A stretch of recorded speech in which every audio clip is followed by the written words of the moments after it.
everybody, welcome back. If you're new here, hi, I'm Mercury. And today, I'm in Paris. I'm at La Louvre. Oh, my art heart is going to be in seventh heaven today. I am going to see so much art, so excited. I've always wanted to come here and making some dreams come true today. So let's go see La Louvre. There are two entrance choices for getting into La Louvre. There is the pyramid entrance, which is where I'm at, and the carousel entrance. And even though the line is probably longer over here, this is, I guess, the classic entrance, so this is what I'm doing. So I did it, I'm inside, I cleared security, and I'm just inside the pyramid. I got myself a map, and I'm all set. So I'm waiting to pick up my audio guide, so I'm checking out the map, and oh my word, this is kind of overwhelming. But I think the plan is, once I get my audio guide, I'm gonna go here to the Denon and go see the Mona Lisa. And then after that, I could just leisurely take it all in. That is the plan. Well, that's unexpected. The audio guide is a Nintendo DS. But you use it, you set up your language, and we're good to go. They have signs that lead the way. So on my journey to find the Mona Lisa, so I have to walk through several rooms on my way. But like the architecture itself is art. It is absolutely stunning.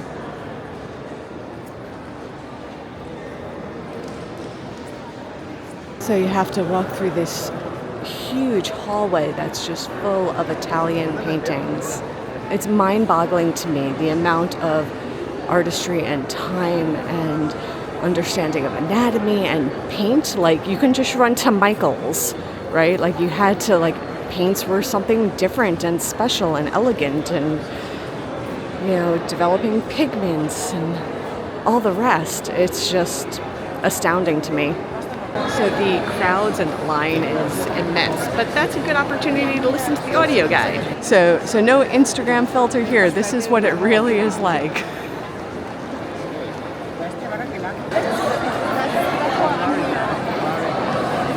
Okay, that was intense. Crowds are a lot, but I got to see the Mona Lisa. So now I feel like I can leisurely go and explore, because that was, like, you know, the thing. The other thing I really want to see is the Venus de Milo, so I'll find it, but for now I'm just gonna look around.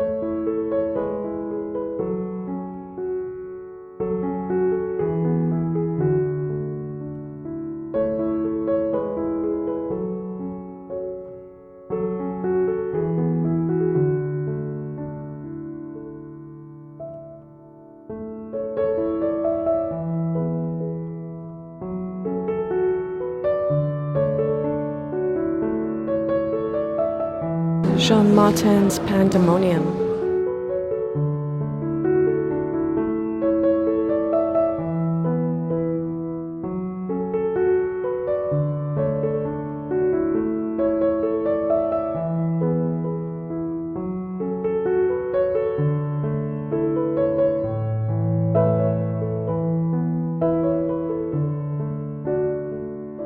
So something that I was just learning about on the audio is how, like, different styles, you know, there were different aesthetics, and, like, there were elongated limbs or elongated hands, and it's, like, making me think, like, not much has changed, right?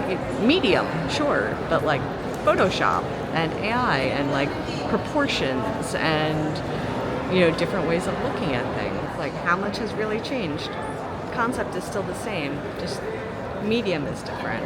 Medium is different.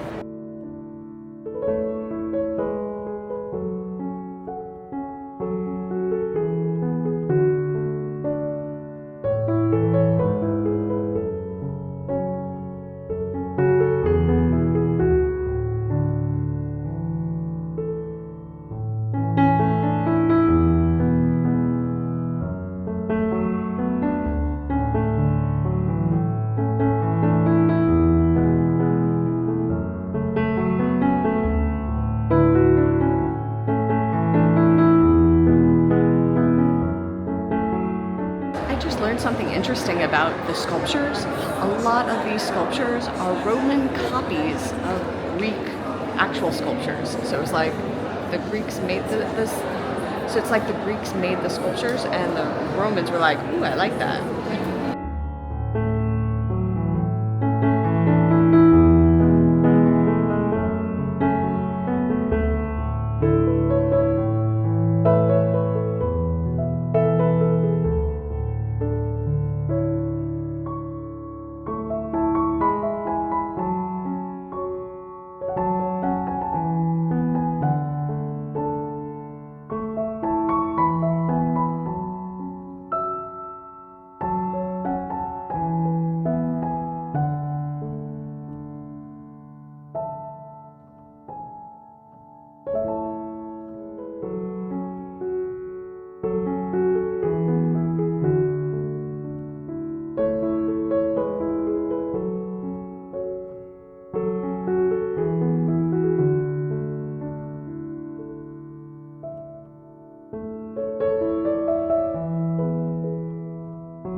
Actually have this great fashion exhibit going on where they've been like having on display from different designers. I've seen like Fendi, Dior, Chanel, representations from the different rooms that they're in the different periods. It's actually really amazing. It's like art-inspiring art. It's fantastic, absolutely fantastic.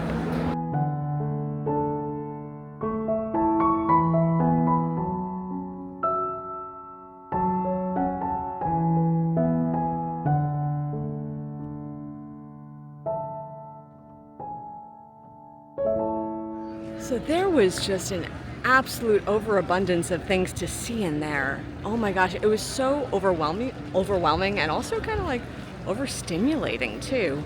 It's such a popular attraction that there's so many people, and I was thinking that like after I saw the Mona Lisa or the Venus de Milo, like after I saw the big attractions, like it would thin out. And although it did, it was still extremely busy in every section. There was something to see in every room, and everyone was doing just that, which is great that everyone gets to appreciate it. But it's just, be prepared for it, right? Like, don't expect that there'll be a quiet area, because those were few and far between. I will say the audio guide, there were pros and cons to it. I think for me, the best thing about having the audio guide was it helped me deal with the overstimulation, because it gave me something to focus on.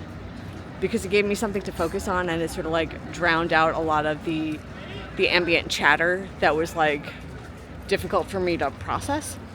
So having the audio guide sort of helped give me that to focus on, so that way I didn't get like, there's too many people, and help me be able to deal with it. But as far as the information and use of the audio guide, I actually, compared to the Palace of Versailles, I like the one at Versailles better, because the way it was situated, it was easier to operate. It was like you would look at a piece and it had a number on it, you punch the number into the audio guide and it called up exactly what it should be telling you about. With this one, like, it was on like the Nintendo, and it was harder to navigate because it gave you the full map on it, but then the map would drift, and then you would click on the thing and it would give you an overview of the room, but it wasn't giving you an overview of a piece that you were looking at. And then because it was giving you an overview of a room, I found myself wandering around trying to find what it was talking about, but the rooms are so huge that half the time I couldn't find the piece it was referring to. So in terms of the information, I didn't get as much out of the audio guide as I would have liked, but it did serve a purpose alternatively, which was helping to cope with the overstimulation. So take that as you will. The fashion exhibits. Oh, I love this. I loved all the fashion interplayed in the different areas, and like the way that art inspires fashion and fashion inspires art, and this sort of like feedback loop that it was creating. And just it was incredible to see all these designers' takes inspired by these different rooms that they were in. I loved that. I loved it. I was so glad that was going on. It's a special exhibition. It's only on for a limited time, so I lucked out with that one. So I guess with that, I am done for the day. I'll see you all real soon. And until then, stay inspired. Bye, everyone. Take care.